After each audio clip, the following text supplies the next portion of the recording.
te whānau te karaiti, I te mea kua hara tātou, whakatata mai ki te hoha I te rongo. He aroha tō tātou atua, e te atua aroha e moihio nei ki ngā mea katoa.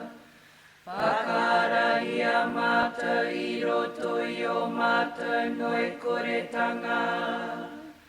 Aroha mai o mātou takanga ki te he, I o mātou whakaro, I a mātou mahi, tohingi a mātou.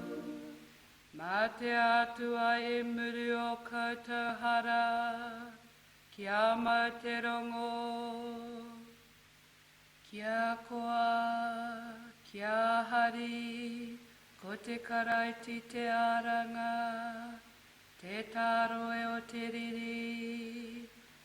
Ko te karaiti te pauherenga waka, whakapaingia te atua tō tātou kaihanga.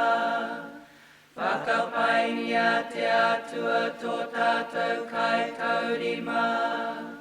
Whakapaingia te atua tō tātou kai unga ki te ao whānui.